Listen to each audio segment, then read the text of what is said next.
5 नवंबर 2023 को रामलीला मैदान में रैली किया और इस मुद्दे को उठाया गया कि ईवीएम से नहीं बैलेट पेपर से चुनाव होना चाहिए।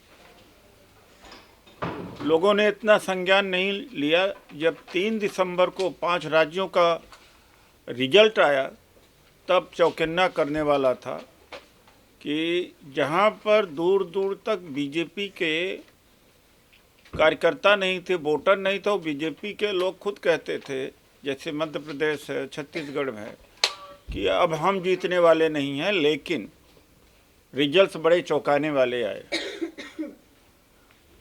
तो ऐसे में हमने शुरुआत किया ईवीएम के खिलाफ बैठकें करना। हमने 5 बैठकें करी है। उसके बाद में वकील लोग, कुछ स्वयंसेवी संस्थाओं ने भी मैदान में कूदे। लेकिन मेरा ये मानना है कि जब तक कोई पॉलिटिकल पार्टी जब तक इसमें नहीं शामिल होती हैं तो एनजीओ से और कुछ लोगों के वजह से इतना बड़ा मुद्दा नहीं हल होगा।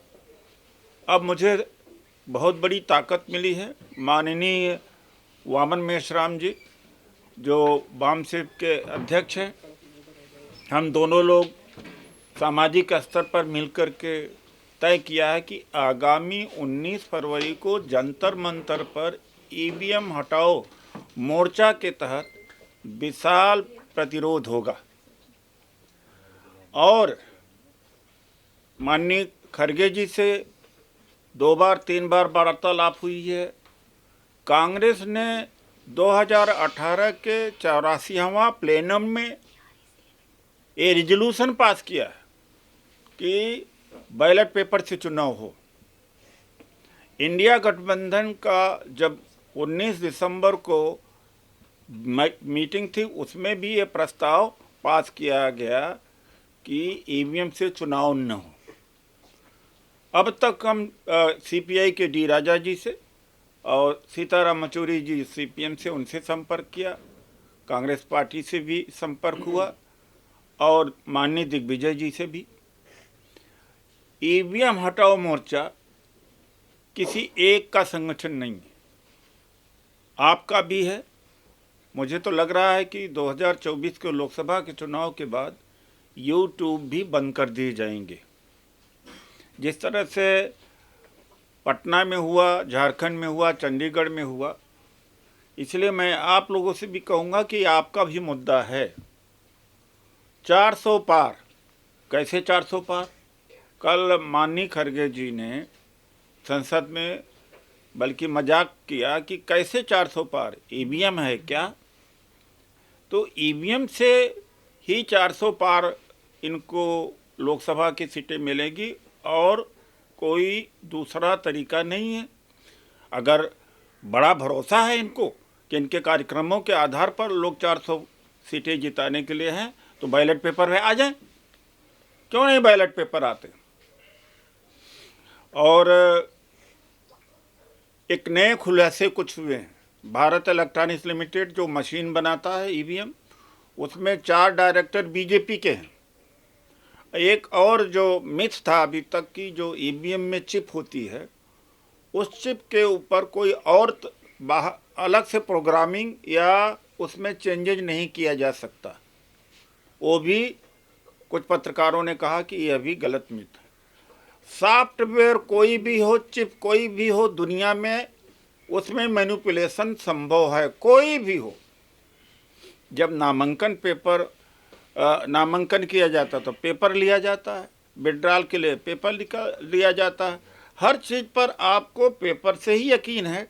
लेकिन वोट का ईवीएम से यानी सॉफ्टवेयर से यकीन होना अपने आप में बड़ा विरोधाभास है। और अब पहले शुरू में ईवीएम का जो बैलेट यूनिट होती थी वो होती थी, ईवीएम मशीन होती थी, बीच में वीवीपैट लाया है इन्होंने। वो वीवीपैट बीच में है, आखिर में होता तो कोई बात भी नहीं थी। अब काला कांच लगा दिया। मान लीजिए किसी ने बटन दबाया और देखा, उसको देखा 7 सेकंड के लिए आता है, पर्ची कटी नहीं, दूसरा वोटर जैसे वो चला गया और वो कमल की पर्ची कट गई। ऐसा इंजीनियर्स ने बताया है। अभी क्या होता, बाइनरी यूनिट जहाँ बटन दबाया जाता उसका मैसेज जाता है वीवीपैट में, वीवीपैट से मैसेज जाता है कंट्रोल यूनिट में जहाँ चिप लगी और चिप से ही रिजल्ट डिक्लेयर होता है।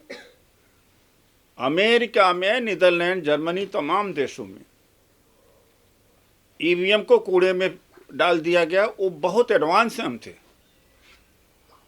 अब जब ईवीएम यहाँ पर अपनाया गया था तब न ब्लूटूथ हुआ करता था, पेगासस और सॉफ्टवेयर इतना एडवांसमेंट था ही नहीं। जब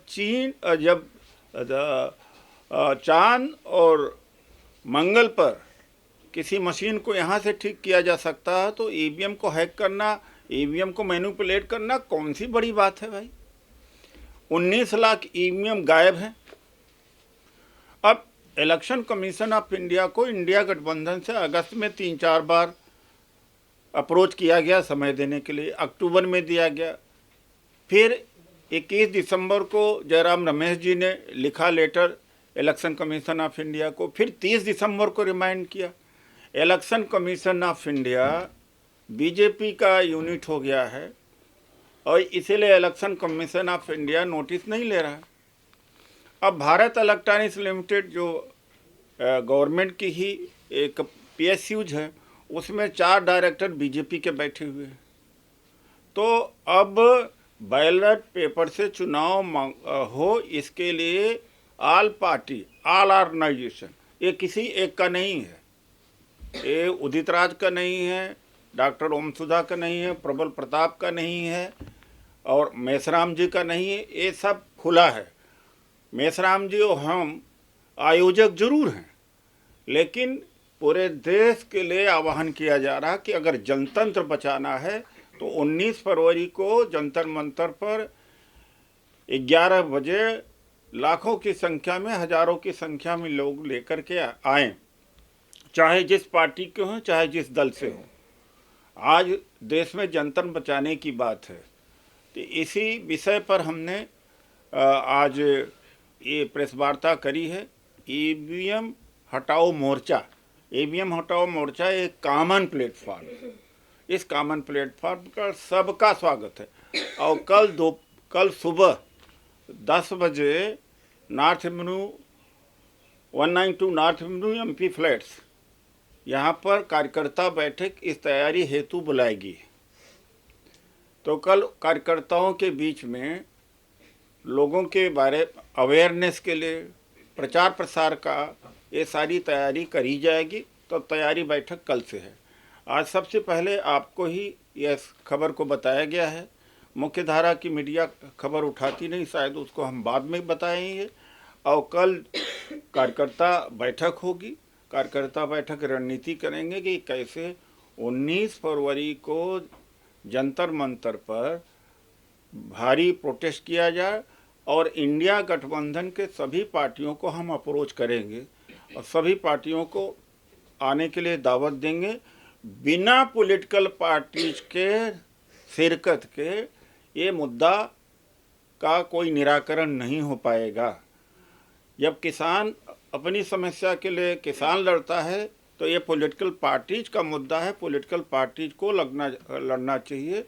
हम बल्कि पीछे रहेंगे, वो आगे हमें लीड करें, नागरिक समाज को लीड करें, एनजीओ को लीड करें। इसलिए हम सबको आमंत्रित कर रहे हैं 19 फरवरी को जंतर मंतर पर। जो लोग संपर्क करना चाहते हैं और संपर्क जरूर करें, तो टेलीफोन नंबर है 8789 325595।